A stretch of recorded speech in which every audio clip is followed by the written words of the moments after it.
अभी यहाँ पर ये स्टार्ट करेंगे कॉर्टिसोल्स। अच्छा, अब आपको बताइए कॉर्टिसोल्स की प्रोडक्शन कहाँ से होगी? जो आपकी होगी ना ये एड्रिनल कॉर्टेक्स, उसमें हैं ये 3 लेयर्स जी, एफ और ये आर। और यहाँ पर ये जो एफ है वहाँ से क्या होगा, ये कॉर्टिसोल्स की प्रोडक्शन होगी। और ये कौन सी है? यहाँ पर ये zona fasciculata, adrenal zona fasciculata जो है वहाँ से इसकी प्रोडक्शन होगी। अच्छा, उसके बाद क्या होगा, ये आएगी यहाँ पे ब्लड स्ट्रीम के अंदर, और ब्लड स्ट्रीम में ये बाउंड करेंगे किसके साथ? यहाँ पर ये कॉर्टिकोस्टेरॉइड बाइंडिंग ग्लोबुलिन के साथ।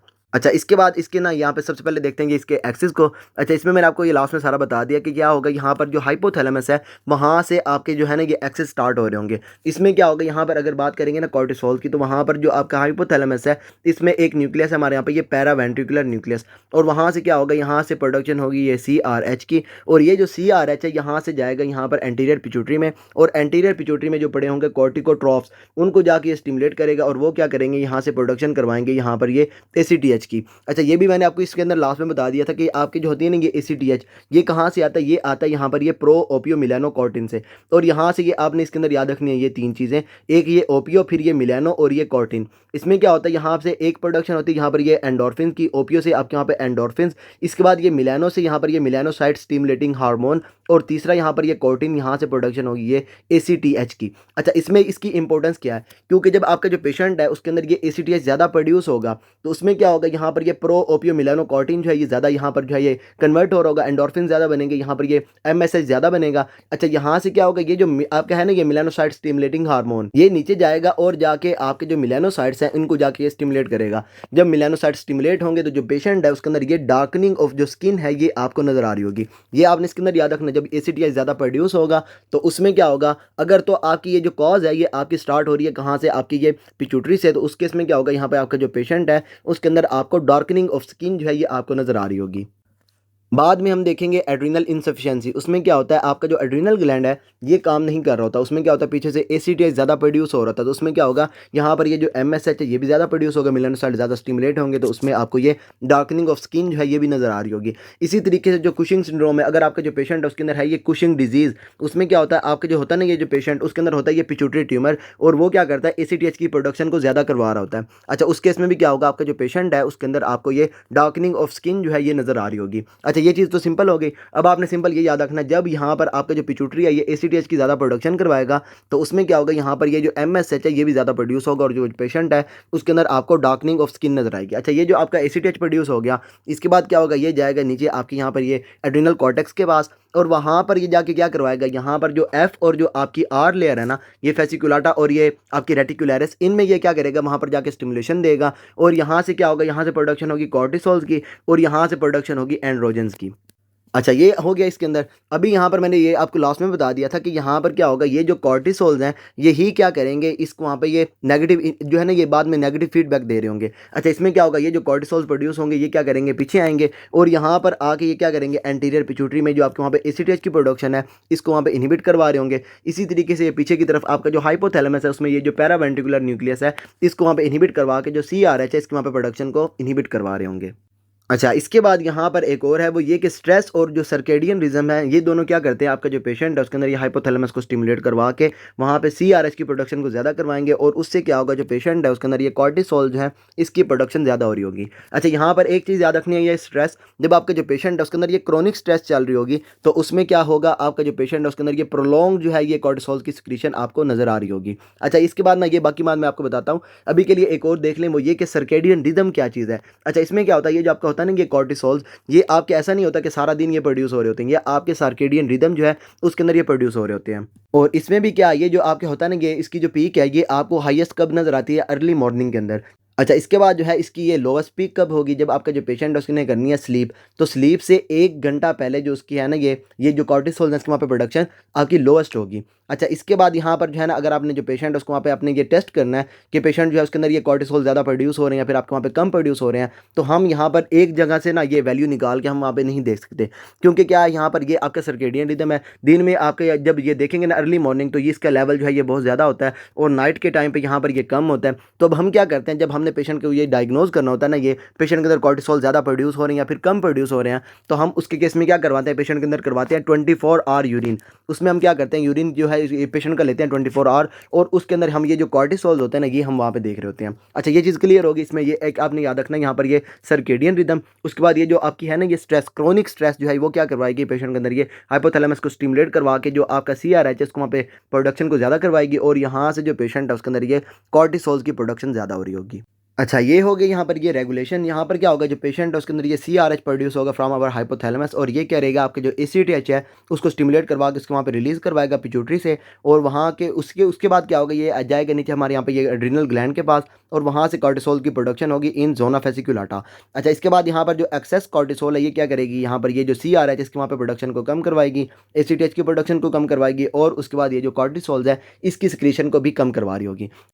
अच्छा, इसके बाद ये जो है ना ये आपकी ये क्रोनिक स्ट्रेस ये क्या करती है, आपकी जो कॉर्टिसोल की सिक्रीशन है इसको वहाँ पे ये प्रोलॉन्ग करवा रही होती है, और उसके बाद जब ये आपकी ज़्यादा प्रोड्यूस होंगे तो उसके बाद क्या होगा, जो पेशेंट है उसके अंदर ये कॉर्टिसोल से रेजिस्टेंस प्रोड्यूस हो जाएगी, और जो पेशेंट है उसके अंदर ये इम्यूनो कॉम्पिटेंसी जो है, इम्पेयर्ड इम्यूनो कॉम्पिटेंसी ये आपको नजर आएगी, और उसके बाद यहाँ पर क्या होगा, ये जो HP एक्सिस है इसके वहाँ पे ये डिसरेगुलेशन हो जाएगी। अच्छा, ये जो है ना हमारे यहाँ पे ये इम्यूनो कॉम्पिटेंसी ये आपकी कम क्यों होगी, आपके वहाँ पे इम्पेयर क्यों होगी, क्योंकि जो कॉर्टिसोल है इसके फंक्शन में से एक काम इसका क्या है, इसने क्या करना है, इन्फ्लेमेशन और आपका जो इम्यून रिस्पॉन्स है इन दोनों को इसने वहाँ पे कम करवाना है। तो उसकी वजह से क्या होगा, जो पेशेंट है जब ये क्रोनिकली इसके अंदर ये स्ट्रेस होगी तो कॉर्टिसोल की ज़्यादा प्रोडक्शन होगी, और उसकी वजह से क्या होगा, जो पेशेंट है वो आपका इम्यूनो कॉम्पिटेंट होगा। इसी से यहाँ पर ये भी देख लें कि जब आपका जो पेशेंट है उसके अंदर ये इम्यूनो कॉम्पिटेंसी कम होगी, उसके अंदर ये इम्यून रिस्पॉन्स कम होगा, तो उसमें क्या होगा, जब आपका जो पेशेंट है ये एक्सोजिनस ग्लूकोकॉर्टिकॉइड्स वगैरह ले रहा है, एक्सोजिनस जो है ना ये कॉर्टिसोल की प्रोडक्शन हो रही है पेशेंट के अंदर, तो वहाँ से क्या होगा, यही जो ग्लूकोकॉर्टिकॉइड्स होंगे ये क्या करेंगे, कॉर्टिसोल के वहाँ पे ये फंक्शन वगैरह दे रहे होंगे, और उसमें क्या होगा, यहाँ पर ये इम्यून रिस्पॉन्स जो है ये भी आपका कम हो जाएगा,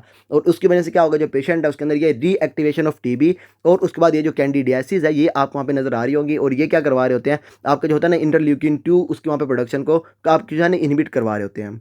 पेशेंट अगर आपका बाहर से भी ग्लूकोकॉर्टिकॉइड ले रहा है तो वो भी क्या करेंगे, यहाँ पर ये कॉर्टिसोल वाले काम कर रहे होंगे, और वहाँ से क्या होगा, जब आपका जो पेशेंट है ये बाहर से आपके जो है ना ये ग्लूकोकॉर्टिकॉइड्स वगैरह ले रहा है, तो वो भी क्या करेंगे, यहाँ पर ये कॉर्टिसोल के लेवल को इंक्रीज़ करवाएंगे, और वहाँ से ये क्या करवाएंगे, जो कॉर्टिसोल्स है इसकी प्रोडक्शन को इनहिबिट करवा रहे होंगे। अच्छा, ये हो गई यहाँ पर आपकी जो है ना ये इसके सोर्सेज, उसके बाद ये इसकी रेगुलेशन। अब बात करते हैं इसके फंक्शंस की। अच्छा, यहाँ पर आपने सिंपल याद रख लेना ए बिग फिब। अच्छा, यहाँ पर क्या होगा, ये जो ए और बिग है ना, ए बिग, इससे आपने याद रखना है ये क्या करवाएगा, ये जो चार चीज़ें होंगी इसको जो है ना ये इंक्रीज़ करवा रहा होगा, और ये जो फिब है इसको ये वहाँ पर जो है ये डिक्रीज़ करवा रहा होगा। अच्छा, यहाँ पर अब देखते हैं ए और बिग और ये फिब है क्या चीज़। सबसे पहले आपका जो पेशेंट है उसके अंदर ये जब आपका हो गया ना ये कॉर्टिसोल, ये क्या करवाएंगे पेशेंट के अंदर, एपिटाइट को इंक्रीज़ करवाएंगे, भूख उसको वहाँ पर ज़्यादा लग रही होगी। अच्छा, उसके बाद जो पेशेंट है उसके अंदर ये BP जो है, ब्लड प्रेशर जो है उसको वहाँ पर इंक्रीज़ करवाता है। कैसे करवाता है, ये क्या करता है, आर्टेरियोल्स के ऊपर वहाँ पे जो होते हैं ना ये अल्फा 1 रिसेप्टर्स उसके वहाँ पे अब रेगुलेशन करवा देते हैं, और उससे क्या होगा, ये आपके रिसेप्टर ज़्यादा होंगे, तो नॉर एपिनेफ्रीन और जो एपिनेफ्रीन है ये आप वहाँ पे ज़्यादा सेंसिटिव होगी, इंक्रीज सेंसिटिविटी हो जाएगी, ये अपने रिसेप्टर्स के साथ ज़्यादा लग के ज़्यादा काम कर रही होगी, और जो पेशेंट है उसके अंदर जब ये अल्फा 1 रिसेप्टर्स स्टिमुलेट होते हैं हमारे यहाँ पे ये आर्टेरियोल्स के ऊपर, तो ये क्या करवाते हैं पेशेंट के अंदर, इंक्रीज BP करवाते हैं। ये क्या यहाँ पर ये परमिसिव इफेक्ट है। सबसे पहले क्या होगा, ये आपके जो होंगे ना ये कॉर्टिसोल ये क्या करवाएंगे, अल्फा रिसेप्टर्स की जो होगी ना रेगुलेशन उसको वहाँ पे अप रेगुलेट करवाएंगे। उसके बाद जो आपकी होगी ना ये आपकी एपिनेफ्रीन और ये नॉर एपिनेफ्रीन ये दोनों क्या करेंगे, इसके वहाँ पे सेंसिटिविटी क्योंकि इंक्रीज हो चुकी होगी तो ये वहाँ पर ज़्यादा काम कर रहे होंगे। एक चीज़ के होने से दूसरी चीज़ जो है उसको वहाँ पर ये काम ज़्यादा हो रहा हो तो उसको हम क्या कहते हैं, ये परमिसिव इफेक्ट। अच्छा, इसके बाद क्या यहाँ पर ये एट हाई कंसंट्रेशन ये क्या करता है, यहाँ पर ये मिनरेलोकॉर्टिकॉइड जो रिसेप्टर्स होता है उसके साथ लग के वहाँ पर ये वीक मिनरेलोकॉर्टिकॉइड जो है ना उसके भी वहाँ पर यही काम कर रहा होता है। एल्डोस्टेरोन के जो काम होते हैं ना, सोडियम की रिटेंशन, उसके बाद जो होती है ना ये पोटाशियम की एक्सक्रीशन, ये भी वहाँ पर जो है ना हाई कंसंट्रेशन पे काम कर रहा होता है। अच्छा, इसके बाद ये हो गया हमारे यहाँ पे ए और ये B हो गया। इसके बाद आई से इसमें आपने क्या याद रखना है, ये जो है ना पेशेंट के अंदर जो इंसुलिन रेजिस्टेंस है उसको वहाँ पे इंक्रीज करवा देता है। तो यहाँ पर क्या होगा, जो पेशेंट है जब उसके अंदर ये इंसुलिन रेजिस्टेंस इंक्रीज हो जाएगी तो यहाँ पर क्या होगा, जैसे ये पेशेंट के अंदर ग्लूकोज का लेवल इंक्रीज होगा, इंसुलिन रिलीज होगी, अब ये इंसुलिन रिसेप्टर्स के साथ लगेगी नहीं और यहाँ से आपकी जो ग्लूकोज है इसका लेवल नीचे नहीं होगा। तो यहाँ पर क्या होगा, जो पेशेंट उसके अंदर ये ग्लूकोज का लेवल इंक्रीज होगा और यहाँ पर ये क्या हो जाएगी, यहाँ पर ये डायबिटोजेनिक, ये आपने इसके अंदर याद रखना, कॉर्टिसोल आपके डायबिटोजेनिक है। इसके बाद ये ग्रोथ हार्मोन है, और उसके बाद मैंने आपको ये लास्ट में बता दिया था ना आपके ये स्ट्रेस हार्मोन्स, इसमें ये कौन कौन सा है आपके यहाँ पे, सबसे पहले ये ग्लूकागोन, उसके बाद ये जो है ना आपके वहाँ पे एपिनेफ्रीन, उसके बाद यहाँ पर ये ग्रोथ हार्मोन और ये कॉर्टिसोल जो है ये सारे क्या करवाते हैं पेशेंट के अंदर, ग्लूकोज के लेवल को इंक्रीज करवा रहे होते हैं। अच्छा, इसके बाद यहाँ पर ये क्या करवाएगा, जो पेशेंट है उसके अंदर ये ग्लूकोनियोजेनेसिस, सिंपल क्या है यहाँ पर ये glucose farming from new sources, genesis farming, उसके बाद ये न्यू से आपकी ये न्यू और ये ग्लूकोज से glucose farming from new sources ये क्या करवाती है, इसको वहाँ पे इंक्रीज़ करवाती है। और यहाँ से भी क्या होगा, जो पेशेंट है उसके अंदर जो ग्लूकोज होगी इसका लेवल इंक्रीज़ हो रहा होगा। अच्छा, इसके बाद ये क्या करवाती है, आपकी जो लिपिड्स हैं, लिपिड्स की ब्रेकडाउन को इंक्रीज़ करवाती है, लाइपोलिसिस करवाती है। और यहाँ से क्या होगा, लिपिड्स की ब्रेकडाउन होगी तो पेशेंट के अंदर ये जो फ्री फैटी एसिड्स हैं इसका लेवल वहाँ पर इंक्रीज़ होगा। टोटल कोलेस्ट्रॉल वगैरह जो है ये पेशेंट के अंदर इंक्रीज़ होगी। अच्छा, इसके बाद ना यहाँ पर ये जो है ना, ये पेशेंट के अंदर ये प्रोटियोलाइसिस करवाती है, प्रोटीन्स की जब ये ब्रेक डाउन करवाएगी तो वहाँ से क्या होगा, जो पेशेंट है उसके अंदर ये जो मसल्स होंगे, मसल्स की वहाँ पर आपको ब्रेक डाउन जो है ये नज़र आ रही होगी। अच्छा, ये हो गया इसके अंदर। अच्छा, यहाँ पर ना एक और चीज़ है, वो ये कि जो आपके होता है ना कॉर्टिसोल्स, ये एक तो लाइपोलिसिस करवाने फ्री फैटी एसिड्स वगैरह और ये कोलेस्ट्रॉल वगैरह जो है इसको वहाँ पर इंक्रीज़ करवा रहे हैं। इसके साथ साथ ये क्या करवाते हैं, आपका जो पेशेंट है उसके अंदर जो होते हैं ना ये एडिपोसाइट्स, उसकी वहाँ पर ये ग्रोथ को इंक्रीज़ करवाते हैं। अच्छा, इसमें ना मैं इसको कैसे याद रखता हूँ, फॉर एग्जांपल ये ना एक एडिपोसाइट है और ये जो है ना ये कॉर्टिसोल है। अब ये क्या करवाएंगे, यहाँ पर ये लाइपोलिसिस करवाएंगे, जो इसका साइज है जब इसके वहाँ पर होगी ये ब्रेक डाउन। अच्छा, इसके बाद क्या होगा, यहाँ पर ये एडिपोसाइट्स की ग्रोथ को कैसे इंक्रीज करवाएगा, जब ये साइज इसका होगा कम और यहाँ पर ये फ्री फैटी एसिड्स, उसके बाद ये ट्राइग्लिसराइड्स वगैरह जो है ये आपको बहुत ज़्यादा फिर रहे होंगे। अब क्या होगा, ये आपका अब जो इसके बाद होगा ना, इसका वहाँ पर ये साइज इससे बड़ा होगा, क्योंकि पहले इसका जो साइज है ना इसका वहाँ पर ये छोटा था। अब इसने क्या करवाया, इसको वहाँ पर ब्रेक डाउन करवाई। अब इसके बाद क्या होगा, ये बड़े साइज में बनेगा। और यहाँ से आपने इसके अंदर जो याद रखना है वो ये कि ये क्या करवाता है, आपके जो एडिपोसाइड्स हैं उसकी वहाँ पे ये ग्रोथ को स्टिमुलेट करवाता है और उससे ये क्या करवाएगा, जो पेशेंट है उसके अंदर ये फैट जो है ना उसकी वहाँ पे डेपोजिशन करवा रहा होगा। अब हम बाद में देखेंगे हमारे यहाँ पे जो है ना ये कुशिंग सिंड्रोम में एक काम ये क्या करवाएंगे, जो पेशेंट है उसके अंदर ये जो है ना ये ओबेसिटी वो आपके वहाँ पे करवा रहे होंगे। अच्छा, इसके बाद ये क्या करवाता है, आपका जो पेशेंट है उसके अंदर ये जो फाइब्रोब्लास्ट है, फाइब्रोब्लास्ट की एक्टिविटी को कम करवाता है। जब ये कम हो जाएगी तो पेशेंट के अंदर ये आपको यहाँ पे ये पुअर बाउंड हीलिंग नजर आएगी। इसके बाद ये जो कोलेजन है इसके वहाँ पे सिंथेसिस कम होगी और उसके बाद यहाँ पर जो पेशेंट है उसके अंदर ये स्ट्राई जो है ये आपको नजर आ रहे होंगे। जो पेशेंट है ना उसकी बॉडी के ऊपर ये लाइन्स जो है ना ये थिक जो आपकी होंगी ना, ये क्या कहते हैं स्किन जो है उसके वहाँ पर ये थिन सी होगी और ये जो है ना ये स्ट्राई की जो लाइन्स है ना उसको एब्डोमेन वगैरह जो है उसके अंदर आपको वहाँ पे नजर आ रही होंगी। ये मैं बाद में आपको दिखाता हूँ, हमारे यहाँ पे कुशिंग सिंड्रोम के अंदर ये सारी बनी हुई है। अच्छा, इसके बाद ये काम तो मैंने आपको पहले बता दिया, ये क्या करवाएगा, आपकी इन्फ्लेमेटरी और जो इम्यून रिस्पॉन्स है इसको वहाँ पे ये कम करवाएगा। कैसे करवाएगा, यहाँ पर ल्यूकोट्राइन्स और जो प्रोस्टाग्लैंडिन्स हैं इसकी प्रोडक्शन को ये करवाता है इनहिबिट और उससे क्या होगा, यहाँ पर ये इन्फ्लेमेटरी रिस्पॉन्स आपका कम होगा। अच्छा, इसके बाद ये क्या करवाता है, आपका जो पेशेंट है जब उसके अंदर ये कोई भी इम्यून रिस्पॉन्स वगैरह चल रहा है, इन्फ्लेमेशन वगैरह कहीं पर चल रही है, तो हमने क्या करना होता है, वहाँ पर ये जो न्यूट्रोफिल्स हैं इसको हमने वहाँ पर बुलाना होता है। वहाँ पर हम ये जो है ना ये कीमोटैक्टिक फैक्टर वगैरह जो है उसको जो है ना वहाँ पर स्क्रीट करते हैं और वो क्या करवाते हैं, जो आपके होते हैं ना ये WBCs वगैरह न्यूट्रोफिल्स वगैरह इसको वहाँ पर खींच के बुला रहे होते हैं। अब इस केस में ये क्या करवाता है, यहाँ पर जो होते हैं ना WBCs, इसकी सबसे पहले क्या होता है, ये जो होते हैं ना सेल्स उसके साथ ये इसकी होती है एडहेजन। इसके बाद ये जो है ना ये नीचे की तरफ जाता है, सेल्स के दरमियान में ये जो स्पेस होती है वहाँ से ये जाता है नीचे और जहाँ पर इसकी ज़रूरत होती है वहाँ पर ये जा रहा होता है। अच्छा, यहाँ पर क्या होता है, सबसे पहले इसने जो है ना ये सेल के साथ बाइंड करना होता है, सेल के साथ इसने अडहेयर होना होता है। अब ये क्या करवाते हैं, जो कोर्टिसोल्स हैं ये इसकी एडहेजन को इनहिबिट करवाते हैं। जब ये एडहेजन इसकी इनहिबिट होगी तो ये इसके यहाँ पर जो है ना ये साथ इसके बाइंड नहीं करेगा, सर्कुलेशन में ज़्यादा फिर रहे होंगे तो उसमें क्या होगा, यहाँ पर आपको नजर आएगा न्यूट्रोफिलिया। ये आपने याद रखना है, न्यूट्रोफिल्स का लेवल जब आपका जो पेशेंट है उसके अंदर ये कोर्टिसोल बाहर से ज़्यादा ले रहा है या उसके अलावा उसकी बॉडी के अंदर ज़्यादा प्रोड्यूस हो रहे हैं तो उसमें आपको ये जो न्यूट्रोफिल्स है इसका लेवल वहाँ पर इंक्रीज नजर आ रहा होगा। ये न्यूट्रोफिल्स इंक्रीज होंगे लेकिन ये कोई काम वगैरह नहीं कर रहे होंगे क्योंकि यहाँ पर जो है इसकी एडहेजन नहीं हो रही। अच्छा, इसके बाद यहाँ पर जो है ये क्या करवाता है, ये जो हिस्टामिन है हिस्टामिन की रिलीज को ब्लॉक करवाता है फ्रॉम आवर मास्ट सेल और यहाँ से जो मास्ट सेल्स हैं उससे भी आपके वहाँ पे हिस्टामिन बाहर की तरफ नहीं आ रही होगी और वहाँ से जो है ना आपको वहाँ पे इन्फ्लेमेटरी रिस्पॉन्स भी आपको वहाँ पे नहीं चल रहा होगा। अच्छा, इसके बाद यहाँ पर एक है, यहाँ पे आपने याद रखना है, ये क्या करवाता है, यहाँ पर न्यूट्रोफिलिया करवाता है, न्यूट्रोफिल्स के लेवल को इंक्रीज करवाता है लेकिन इसके साथ साथ क्या करवाता है, इसिनोफिल्स उसके बाद ये लिम्फोसाइट्स, इन दोनों को ये क्या करवाता है, यहाँ पर कम करवाता है। तो पेशेंट जो है उसके अंदर ये इसिनोपीनिया और ये लिम्फोपीनिया जो है ये आपको नजर आ रहा होगा। अच्छा, यहाँ से सिंपल हो गया, जब आपका जो पेशेंट उसके अंदर ये एलर्जिक रिएक्शन होगा तो वहाँ से आप ये पेशेंट के अंदर देंगे स्टीरॉइड्स वगैरह और वहाँ से जो पेशेंट उसके अंदर ये इसिनोफिल जो है जो आपके रिस्पॉन्सिबल है ये आपके वहाँ पे कम होंगे तो एलर्जिक रिएक्शन आपका कम हो रहा होगा। और उसके बाद जब आपका जो पेशेंट है उसके अंदर ये क्रोनिक जो है ये कोई भी प्रॉब्लम चल रही होगी, लिम्फोसाइट्स वगैरह उसकी बॉडी के अंदर वहाँ पे इंक्रीज होंगे, तब भी आप जो पेशेंट है उसके अंदर ये कोर्टिसोल वगैरह यूज़ कर रहे होंगे। अच्छा, इसके बाद ये क्या करवाता है, यहाँ पर जो होते हैं ना इंटरल्यूकिन 2 उसकी ये प्रोडक्शन को कम करवाता है, वहाँ पर ये ब्लॉक करवाता है। अच्छा, इसके साथ साथ ना एक और चीज़ है वो ये कि आपकी जो होती है ना स्प्लीन, उसके बाद आपके लिम्फ नोड्स,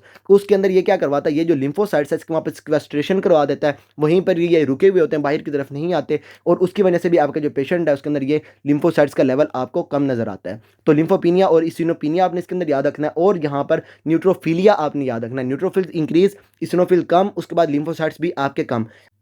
अच्छा, इसके बाद इसका लास्ट काम क्या है, इसने वहाँ पे जो होती है ना ये बोन्स की फॉर्मेशन को कम करवाना होता है। और ये कैसे करवाता है, यहाँ पर जो ऑस्टियोब्लास्टिक एक्टिविटी होती है, ऑस्टियोब्लास्ट क्या होते हैं, ये आपके जो होते हैं ना ये जो आपके ये बोन की फॉर्मेशन करवा रहे होते हैं वो आपके होते हैं ऑस्टियोब्लास्ट, और जो बोन की कटिंग करवा रहे होते हैं वो आपके होते हैं ऑस्टियोक्लास्ट। अच्छा, यहाँ पर ये क्या करवाता है, ये आपके जो होता है ना ये बोन फार्मिंग सेल्स, इसकी ये एक्टिविटी को कम करवाता है, और वहाँ से जो पेशेंट है उसके अंदर ये जो बोन की फॉर्मेशन है ये वहाँ पर कम हो रही होगी। अच्छा, यहाँ से ना एक चीज़ इंपॉर्टेंट भी है, वो आपने इसके अंदर याद रखना है, जब आपका जो पेशेंट है ये बाहर से एक्सोजिनस जो है ये कॉर्टिसोल वगैरह यूज़ कर रहा होगा, या फिर पेशेंट जो उसकी बॉडी के अंदर वैसे ही कॉर्टिसोल इंक्रीज होंगे तो ऑस्टियोब्लास्टिक एक्टिविटी कम है, और यहाँ पर जो है ये पेशेंट के अंदर जो आपके होते हैं ना ये जो कॉर्टिसोल वगैरह को यूज़ कर रहे होते हैं, फॉर एग्जाम्पल आपका जो पेशेंट है उसके अंदर ये रूमेटॉइड आर्थराइटिस है या फिर कोई और ऐसी इन्फ्लेमेटरी प्रॉब्लम है जहाँ पर आपने पेशेंट को ये देने हैं कॉर्टिसोल्स। अब उस केस में क्या होगा, ये जो पेशेंट है उसके अंदर ये ऑस्टियोब्लास्टिक एक्टिविटी को भी कम करवाएगा, और यहाँ से एक इंपॉर्टेंट साइड इफेक्ट जो आपने यहाँ पर याद रखना है वो है हमारे यहाँ पे avascular necrosis of femur. Femur का जो हेड होता है ना उसकी ये क्या करवा देता है, एवेस्कुलर नेक्रोसिस, और वो आपकी कैसे करवाएगा, ये आपकी जो ऑस्टियोब्लास्टिक एक्टिविटी है ना उसको ये कम करवा के एवेस्कुलर नेक्रोसिस जो है वो करवा रहा होता है।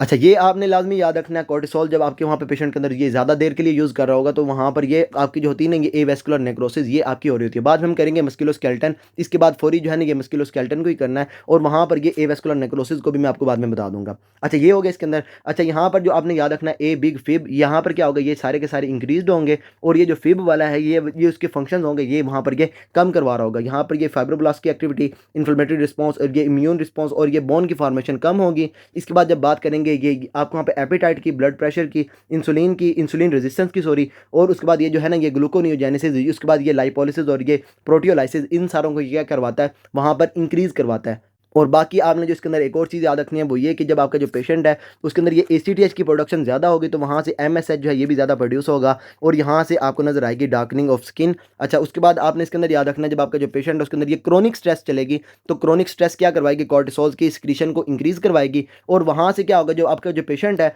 वो आपकी ये इन्फ्लेमेटरी और ये इम्यून रिस्पॉन्स उसके अंदर वहाँ पर ये कम चल रहा होगा, तो उससे क्या होगा, जो पेशेंट है जब उसके अंदर कोई भी बैक्टीरिया वगैरह जाएगा तो वो जाके अपना वहाँ पर ज़्यादा काम कर रहा होगा, तो पेशेंट जो है जब ये स्ट्रेस वगैरह लेता है तो वो आपका बीमार क्यों होता है, क्योंकि उसके अंदर ये इन्फ्लेमेटरी और जो इम्यून रिस्पॉन्स है ये आपका वहाँ पे कम हो रहा होता है। अच्छा, उसके बाद जब आपकी ये कॉर्टिसोल की रेजिस्टेंस भी हो सकती है, आपके वहाँ पे जो है ना ये क्रोनिक स्ट्रेस में कॉर्टिसोल रेजिस्टेंस करवा देती है। उसके बाद ये आपके जो पेशेंट है उसके अंदर ये इम्यूनो कॉम्पिटेंसी ये आपने इसके अंदर याद रखना है, और ये HPA एक्सिस जो है ये आप वहाँ पे डिसरेगुलेट हो रहा होता है। तो ये सारा हमारे यहाँ पे ये कॉर्टिसोल्स के अंदर आपने उसके अंदर एक और याद रखना है वो ये कि फेसिकुलाटा से प्रोडक्शन होती है, और उसके बाद अगर आप बात करेंगे ना ये हाइपोथैलेमस की तो यहाँ पर जो पैरावेंट्रिकुलर न्यूक्लियस है वो उसके वहाँ पे प्रोडक्शन करवा रहा होता है। और उसके बाद आपने इसके अंदर याद रखनी है ये स्ट्रेस स्टिमुलेट करेगी, और ये सर्केडियन रिदम, मॉर्निंग में आपकी ये कॉर्टिसोल ज़्यादा होंगे, जब आपने सोना है तो सोने से कुछ देर पहले ये आपके जो कॉर्टिसोल हैं ये आपके वहाँ पे कम होंगे। और उसके बाद ये जो कॉर्टिसोल आपके प्रोड्यूस हो रहे हैं यही क्या करते हैं, एंटीरियर पिट्यूटरी और उसके बाद आपका जो हाइपोथैलेमस है वहाँ पर ये खुद ही को इनहिबिट करवा रहा होता है। तो ये सारा हमारे यहाँ पे कॉर्टिसोल के अंदर। फर्दर आपको इसके अंदर कोई भी प्रॉब्लम होता है you can ask me, and till then अल्लाह हाफिज़। What are you waiting for? Do it! Just do it! Yes, you can! Just do it! I love the chase and the hunt, and I set the pace when I'm running. I always take what I want and I always give it 100. Don't need a bank, no I'm funded. Play the game like it's nothing. I'm always thankful for something. Don't take for granted, stay humble. Now wake up! It's time to look at the enemy. Look in the mirror if he is no friend to me. It's not working.